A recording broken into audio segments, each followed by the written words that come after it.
Bonjour Monsieur Vernochet. Bonjour à toutes et à tous, bonjour aux Lilloises et aux Lillois. Merci. Égalité et réconciliation Lille vous reçoit pour la sortie de votre livre La France en flammes. Vous allez faire une conférence sur ce thème et par avant nous aimerions vous poser quelques questions. La première, c'est quoi être soralien?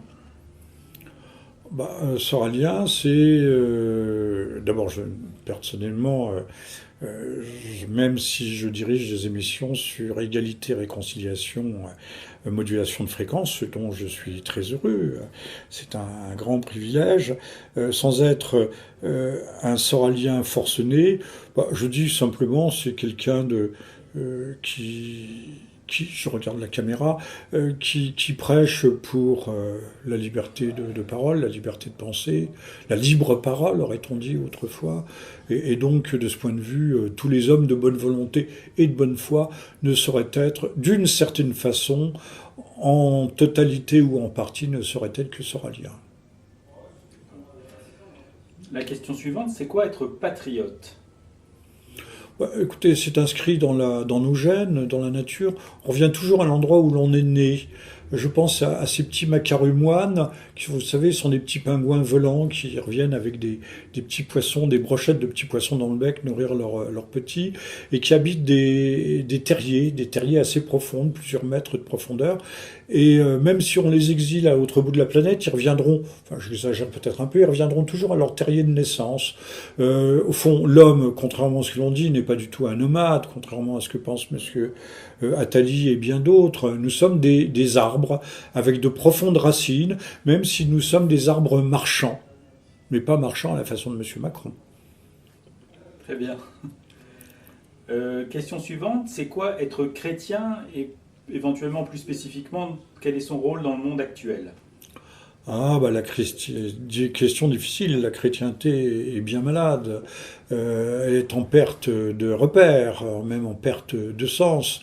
Cela vaudrait une conférence, je pense. Être chrétien, mais d'abord, c'est être fidèle à la foi de nos aïeux. Je dis pas nos ancêtres, mais nos aïeux. On est chrétien depuis plus de 1000 ans, voire même 1500 ans. Et puis parce que le catholicisme, j'ai pas dit le christianisme, mais le catholicisme particulièrement, est une fort belle religion.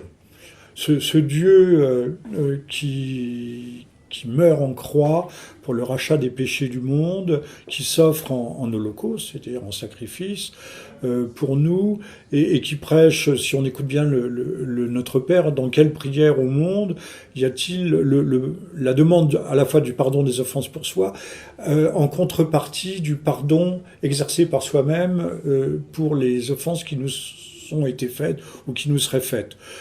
C'est une religion proprement altruiste.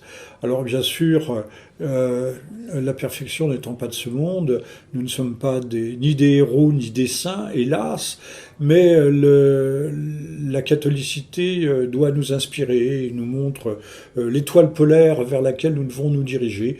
Et je pense que cette étoile polaire, comme on dit aujourd'hui, nous sommes déboussolés, nous sommes décentrés, nous sommes désaxés, nous avons perdu, nous ne savons plus, nous sommes devenus à moitié aveugles et nous ne savons plus repérer l'étoile polaire dans le firmament des idéalités. Un thème qui vous est cher, c'est quoi être écologiste ou c'est quoi l'écologie? Je suis un écolo fondamentaliste de base, mais depuis toujours, c'est de famille. Je vous rappellerai, mais je vais en choquer, mais c'est pas choquable. Vous prenez un que sais-je et vous le verrez. Le premier grand corpus textuel juridique sur la protection de l'environnement date du Troisième Reich. Ce sont les Allemands qui ont fait ça. D'ailleurs, on voit bien l'amour passionné, je ne dirais pas immodéré, mais passionné de l'Allemagne pour les plantes. L'homme qui avait écrit Guy Sagère, alias Mouminou, alias Dimitri, auteur de bande dessinée, qui avait participé à la retraite de Russie, disait « Mais les Allemands sont des fous, ils pleurent quand un cheval tombe, quand un cheval est blessé. » En Allemagne, il fallait pas normalement couper un arbre. En France, je pense que nous sommes malheureusement un peu dégénérés. Les Anglais aussi avaient un amour passionné. Ce sont les premiers à la moitié du 19e siècle à avoir rédigé des droits des animaux. Nous vivons au centre, pour reprendre des termes chrétiens, au centre d'une création. Je rappellerai simplement que saint François d'Assise ne voyait pas les animaux comme des êtres différents, des êtres inférieurs, diminués. Il disait que c'était nos petits frères inférieurs, mais nos petits frères. Pour moi, le bien des animaux, et mon chat en particulier, sont des véritables personnes. On va passer sur des questions plus d'actualité de la société française. Donc des gilets jaunes en passant par la manif des pompiers, des policiers, la manif anti-PMA et maintenant l'affaire du voile avec la zémorisation du discours politique. Peut-on dire qu'il y a le feu au sein du gouvernement Macron? Macron va-t-il vaciller ou tenir jusqu'en 2022? Alors, j'appartiens à la France profonde, celle véritablement des Gilets jaunes, ce qui n'est pas le cas de tout le monde, France rurale, et lorsque j'explique à l'un de mes voisins, homme fort intelligent, mais un manuel de très haut niveau, mais manuel. Là, je lui dis, mais quand le quinquennat va s'achever, il y aura eu 5 millions d'immigrés ou de migrants en plus en France. Ah, il me rassure et il me regarde, il me dit, mais Jean-Michel ne croit pas qu'on en arrivera jusque-là. Monsieur Macron n'ira pas. Et c'est vrai que ça va mal. Ils ont encore viré quelqu'un de l'Élysée cette semaine, mais c'est combien, le 10e, le 15e? On n'en parle pas. Hein. La presse est toujours d'une discrétion de violette sur ces questions et d'une modestie à toute épreuve. Monsieur Macron, on voit bien, est un homme seul. Souvenez-vous, quand M. Collomb est parti, il a mis 3 semaines pour trouver M. Castaner. Je ne sais pas où il est allé le trouver, mais bon, ça a été très difficile. Pour conduire la liste aux européennes, il a trouvé Madame Loiseau. Drôle d'alouette, voilà, qui n'était pas à la hauteur. Pour le poste de commissaire européen, dévolu à la France, celui du marché intérieur, il avait trouvé Madame Goulard. Mais Madame Goulard traînait toute une quincaillerie derrière elle. Et M. Macron était, ce qui prouve qu'il n'est pas si intelligent que ça. C'est un très bon bonimoteur et vendeur, mais les vendeurs qui vous mettent le pied dans la porte sont des gens remarquables souvent, mais pas au-delà de la capacité à vous vendre un aspirateur ou des savonnettes. Et donc, il a pris Madame Goulard, et il a l'air... alors, il s'est défaussé sur Madame van der Leyen, la présidente de la Commission européenne, pour dire, mais c'est de sa faute, c'est pas la mienne, c'est de sa faute. C'est peu élégant. Hein, c'est même assez discourtois. Il ne l'assume pas, mais M. Macron est un homme seul. Je sais pas, le petit édifice est en train de craquer.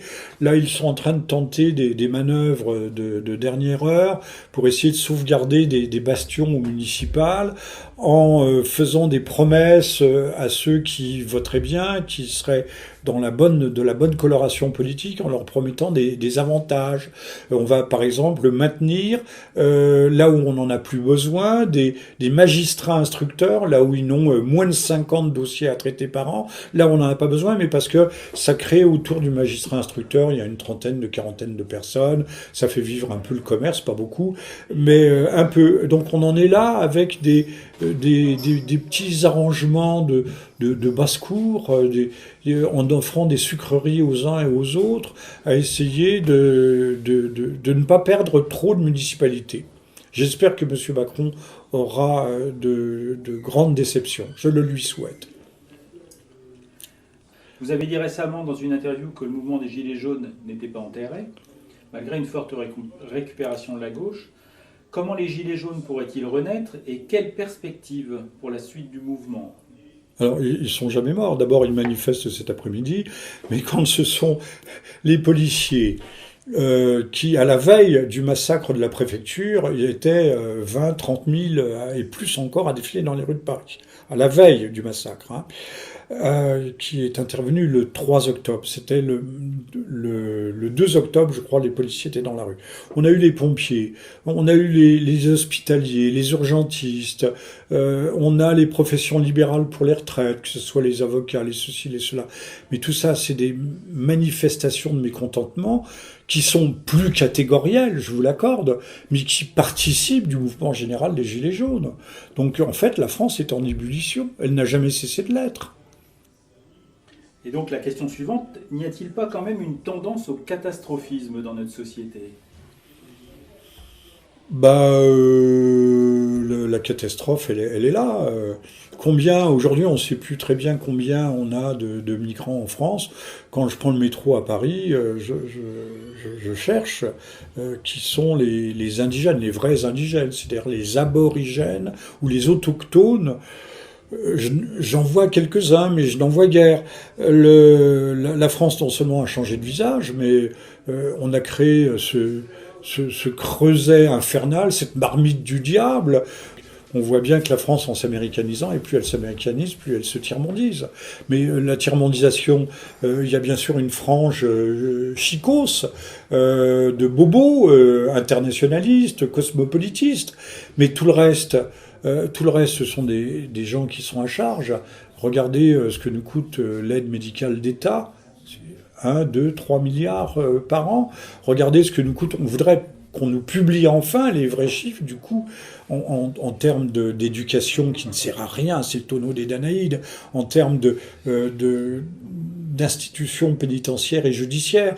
Combien coûte l'immigration? Alors il y en a qui disent 4-5 milliards. Enfin, les chiffres sont plus près de 70 milliards, voire de 80-90 milliards, même plus que les chiffres dont on saupoudre nos pauvres cervelles sidérées. Nos ennemis sont-ils trop forts aujourd'hui? C'est surtout nous qui sommes trop faibles. Ça fait pas un pli. Nos ennemis ne sont forts que de notre faiblesse. Extinction, rébellion. Les nuits debout de l'écologie? Ce sont des protégés. On l'a vu à Paris avec Extinction Rebellion. Alors, ils sont financés par Soros. On les a vus bloquer complètement le cœur de Paris à la place du Châtelet, avec des forces de police considérables, alors qu'ils étaient une dizaine couchés sur le bitume. Cela, on ne leur dit rien. Paris peut être paralysé, ça n'a aucune importance. Paris n'est pas une ville économique, c'est bien connu. Mais quand les pompiers défilent, eux, on les gaze, on les matraque, on les traite beaucoup plus mal qu'on ne traite les Black Blocs ou les Antifa, comme par hasard. Mais je pense que les Black Blocs, les Antifa, sont à mettre dans le même sac Extinction Rebellion. Alors, des questions plus d'actualité religion. Que peut faire actuellement l'Église face au nomadisme, le pape ayant dit lors de la journée mondiale du migrant et du réfugié: les immigrés ont le devoir de s'intégrer dans les pays d'accueil en respectant ses lois et l'identité nationale. Comment interprétez-vous cela? Non, c'est plutôt le contraire. C'est nous qui devons nous intégrer aux mœurs des gens qui arrivent, qui n'ont pas grand-chose à faire de notre architecture, de notre passé, de notre patrimoine, de notre héritage, de nos mœurs. Je dis bien de notre mœurs, c'est même pas notre identité, c'est nos mœurs. Ils s'en fichent, ils aiment pas notre nourriture, c'est à nous de nous intégrer. Là, l'Église a tout faux. L'Église n'a pas compris, elle devrait relire les évangiles, que la charité, quand même, s'adresse à ceux qui, en priorité, je ne dis pas qu'elle ne s'adresse pas à tous, mais en priorité à ceux qui comprennent ce qu'est la charité et sont accessibles à la charité. D'abord, charité, bien entendu, doit commencer par soi-même. Or, l'Église moderne, et j'en termine là-dessus, là aussi, ce serait un long débat, nous convie au suicide, à retirer le pain de la bouche de nos enfants et de nos petits-enfants pour la donner à des miséreux. Mais peut-être les miséreux qui arrivent par vagues successives du tiers-monde devraient-ils commencer à balayer devant leurs portes, et les États qui nous les expédient, qui nous les laissent partir, ou les encouragent, ou les filières d'ONG ou autres, devraient peut-être se préoccuper de tarir la source, c'est-à-dire de demander aux femmes du tiers-monde de leur donner les moyens, de les inciter. C'est déjà le cas, mais pas en grandeur suffisante. Faire moins d'enfants. Je crois que c'est au Niger, les femmes ont 6 à 7 enfants par individu, enfin par femme, ce qui est monstrueux. Je recevais un document de la Maïf, très gentil, en nous demandant d'aider à scolariser des enfants du Congo démocratique. Tout à fait d'accord. Mais pourquoi les aider? Dans le préambule, la Maïf nous expliquait que la République démocratique du Congo est un des pays les plus riches d'Afrique. Alors, s'ils ont autant d'argent, pourquoi nous en demander encore à nous? On ne paye pas assez d'impôts, non? Alors, en ce qui concerne l'intégration des immigrés, encore une fois, veulent-ils s'intégrer? C'est pas la peine de... Est-il intéressant ou suffisant de leur demander de faire l'effort de s'intégrer? Ils doivent, mais l'impératif catégorique ancien, je dois, tu dois, il doit, nous devons, vous devez, leur est complètement étranger. Ils arrivent, on déverse sur eux la manne des subventions. Ils sont prioritaires devant les Français pour les logements. Ils ont la médecine gratuite. Ils ont des aides, d'ailleurs, en plus au logement, dans les logements sociaux. Que voulez-vous qu'ils demandent de plus? Pourquoi voulez-vous leur demander de s'intégrer? Ils savent même pas ce que c'est. Ils parlent même pas le français. Pour s'intégrer, il faut d'abord avoir une volonté, il faudrait qu'il y ait aussi une matrice culturelle qui pousse à l'intégration. Mais on nous dit n'importe quoi. Je voyais une émission sur Arte qui m'a choqué. Alors on voyait des Roms qui étaient en train de mendier dans la rue en disant « Mais les Roms n'ont pas d'autre choix que de mendier. » Bon, on se moque de qui, là? Mais de qui se moque-t-on? Ils peuvent retourner en Roumanie et cultiver la terre, par exemple. Faut pas oublier qu'il y a eu 40 ans, 50 ans de socialisme, où on s'est fortement, que ce soit en Hongrie, en Roumanie, fortement en Bulgarie, on s'est fortement occupé de l'intégration de ces populations. Elles ne se sont jamais intégrées, parce qu'elles ne veulent pas. Pour qu'il y ait intégration, je ne sais pas dans quelle planète vit le pape. Non, mais vous voyez, il y a des contradictions, des absurdités. Là, il faudrait véritablement en sentir et il y a un travail d'épistémologie morale et intellectuelle à effectuer. Et donc maintenant, la dernière question sur la dernière parution du pape François qui évoque... qu'est-ce que vous évoque notre mère, la Terre? C'est une idéologie panthéiste, pas loin de l'animisme, tout a une âme, la lampe halogène qui est ici a une âme. Notre mère la terre, je dirais plutôt notre Père qui est aux cieux. Voilà la réponse au pape François, notre Père qui est aux cieux. Merci beaucoup.